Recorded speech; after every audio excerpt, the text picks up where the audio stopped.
La Constitution, c'est une pétition qui a été lancée par Stéphane et qui recueille aujourd'hui 103 000 signatures.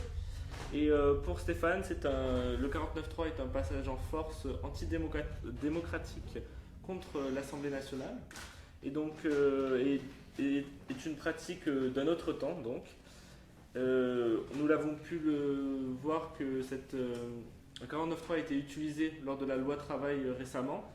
Et un sondage montre que 75% des Français y étaient opposés lors de cette loi.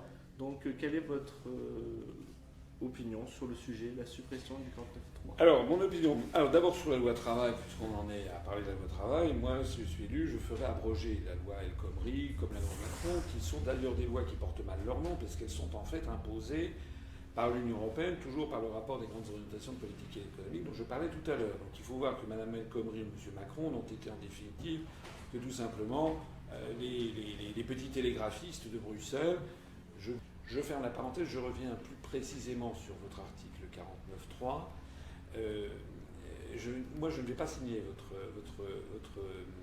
votre pétition parce que l'article 49.3, il a une logique. La logique, elle est que lorsqu'un gouvernement lorsqu'une majorité se fait élire par l'opinion publique, il peut se trouver des cas où le gouvernement a besoin absolument de faire passer une mesure conforme à ce que souhaitait l'opinion publique et que, pour une raison diverse ou variée, certains députés, pareil, pourraient rechigner.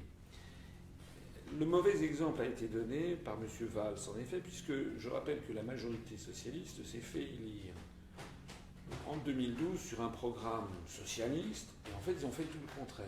Là où il y a un scandale dans l'utilisation du 49.3, c'est d'utiliser le 49.3 pour faire le contraire des promesses électorales. Mais imaginez l'inverse. Imaginez qu'un chef de l'État ou un gouvernement veuille faire quelque chose de conforme aux promesses et que ce soit les députés, parce qu'il y ait eu des manœuvres politiques par derrière ou qui ont eu du travail de lobbying, qui d'un seul coup veulent trahir leurs promesses. Là, on serait bien content d'avoir le 49 alinéa 3. En réalité, ce qui manque derrière tout ça, c'est une éthique en politique. Voilà ce que je pense profondément sur cette question. Je rappelle aussi que si les députés voulaient vraiment refuser la loi El Khomri, ils avaient la possibilité de le faire. Puisque le 49.3, il est réputé, a pour vocation qu'une loi soit réputée adoptée s'il n'y a pas le dépôt d'une motion de censure.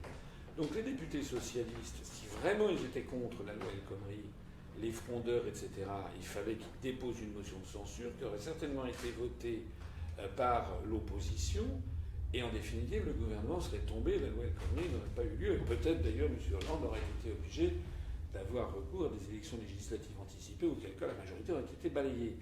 Donc, il faut bien voir que derrière l'article 49.3, il y a quand même beaucoup d'hypocrisie. C'est que les députés socialistes se plaignent, mais ils avaient le moyen de l'empêcher, sauf qu'ils n'ont pas voulu remettre en cause leur propre carrière. C'est de ça qu'il s'agit. Donc lisez bien l'article 49 alinéa 3.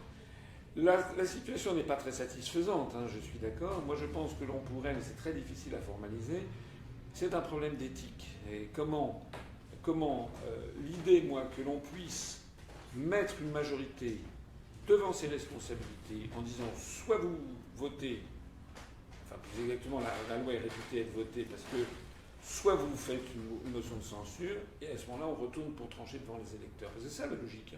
En fait, la réalité de ce qui s'est passé pour la loi El Khomri, c'est que les prétendus frondeurs socialistes tout simplement voulaient garder leur poste. Voilà. Alors ils disaient qu'ils étaient contre, mais enfin ils n'ont pas déposé la motion de censure. Voilà.